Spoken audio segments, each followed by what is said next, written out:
Olá, estou aqui mais uma vez para trazer uma mensagem de Deus ao seu coração. Dessa vez em um ambiente externo e especial, estamos na região sul do Rio Grande do Norte, na Praia de Barreta, para trazer uma mensagem especialmente a você.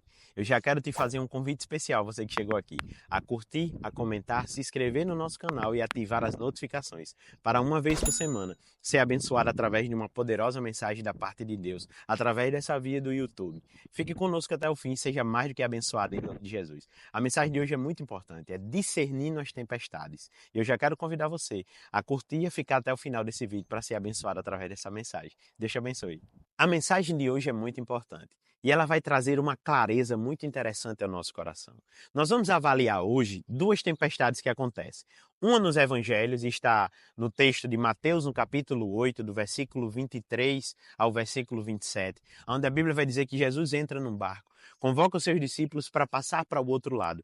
E no meio do trajeto sobrevém uma grande tempestade e tenta atrapalhar o caminho ou virar aquele barco. A fúria era tão grande que os discípulos pensavam que iam naufragar. Mas existia dentro daquele barco uma presença gloriosa, que era a presença de Jesus. E essa presença foi que garantiu o livramento daqueles homens. Mas eu quero fazer um contraste com o livro de Jonas. Nós vamos analisar o livro de Jonas, eu vou parafraseá-lo praticamente todo, capítulo 1, capítulo 2. E tem uma coisa interessante no livro de Jonas, é que lá também tem uma tempestade. E nós vamos justamente analisar essas duas tempestades. A Bíblia nos diz que nos evangelhos a tempestade que os discípulos enfrentam com Jesus, ela foi mandada por ordem do mal ou por oposição das trevas. Eles estavam no caminho certo, indo cumprir o propósito, a vontade de Jesus, que era chegar do outro lado, mas mesmo assim sobreveio uma grande tempestade no mar para tentar atrapalhar e ofuscar os planos de Deus. Aí daí nós já vamos começar logo a pegar aqui algumas chaves que Deus vai falar conosco e algumas coisas muito importantes. Se você está em direção ao propósito de Deus, isso não significa que não haverá tempestades. Se você está em direção a cumprir a vontade de Deus e em direção ao que Deus determinou, isso muitas vezes vai acarretar em lutas e problemas. Uma vez eu ouvi o pastor Luciano Subirá dizendo uma coisa interessante. Muitas vezes ser crente é arrumar problema que talvez a gente nem tinha. Isso é interessante, porque nós vamos agora mexer, com o inimigo das nossas almas, ou alguém que vai se opor a tudo que Deus quer conosco. E a Bíblia diz uma coisa interessante, e já fique tranquilo. Lá no primeiro livro de João, na primeira carta de João, diz uma coisa interessante. E é muito importante. Maior é aquele que está conosco do que aquele que batalha contra nós. Mas o plano, o propósito, o objetivo do inimigo é sempre ofuscar e atrapalhar o que Deus tem. E nesse momento agora, aquela tempestade, ela é espiritual, quando nós analisamos o contexto dela, porque Jesus precisava chegar a Gadara para libertar um homem de uma legião de demônios que vinha sendo oprimida há muito tempo já e dando problema a toda aquela cidade. E Jesus estava indo na direção certa com seus discípulos.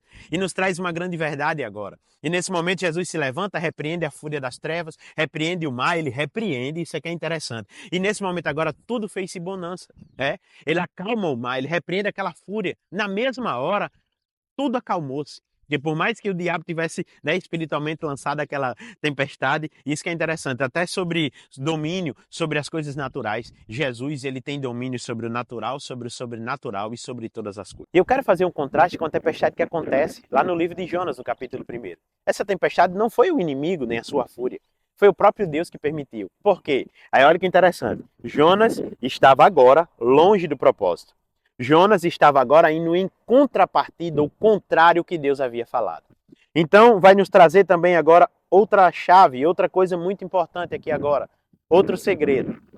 Se nós estamos fora do propósito de Deus, Deus muitas vezes permite que nós venhamos a passar por determinadas coisas e por determinadas turbulências para que nós possamos voltar novamente ao centro da vontade de Deus e ao propósito. Então agora nós temos um contraste muito interessante. Uma tempestade que foi enviada pelo inimigo, o que ele arquitetou para atrapalhar o propósito de Deus, e outra tempestade que é enviada por Deus para que alguém volte ao propósito de Deus. E olha que interessante, nos traz uma grande verdade. Nem toda tempestade é do inimigo. Nem toda tempestade é de Deus. E agora eu vou te dizer outra coisa. Nem toda bonança é de Deus, como também nem toda bonança é do inimigo. Quem nos acompanha aqui sabe que nós temos uma mensagem gravada aqui que é o seguinte: cuidado com a calmaria, ela confunde. Por quê? Porque se as águas estão muito calmas, se tudo está muito tranquilo, existe uma certa probabilidade, ou uma certa porcentagem, né, de probabilidade de nós estarmos no caminho errado.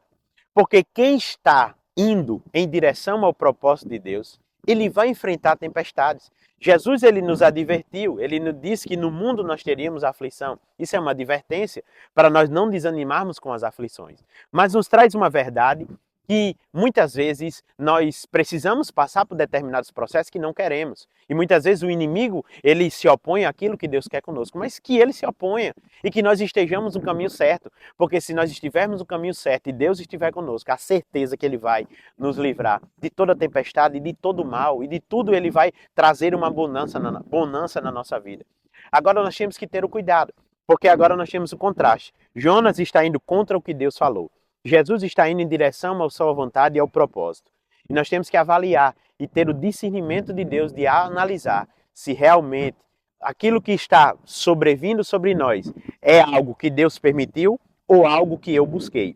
A Bíblia vai nos dizer lá em 1 Pedro, no capítulo 2, versículo 21 em diante, sobre padecer fazendo o que é certo, a vontade de Deus, e padecer fazendo o que é errado. Se você padece fazendo o que é errado, não tem glória nenhuma disso. Deus não glorifica o nome dele. Mas se fazendo a vontade de Deus sofreis, isso é agradável, porque é isso que Deus quer, que nós sigamos, aí eu acho maravilhoso esse termo, as suas pisaduras. E as pisaduras de Cristo são o quê? É um caminho, muitas vezes, de dor, de sofrimento e de renúncia, mas que tem resultados eternos que vão trazer à nossa vida a salvação. E eu quero finalizar essa mensagem dizendo, avalie.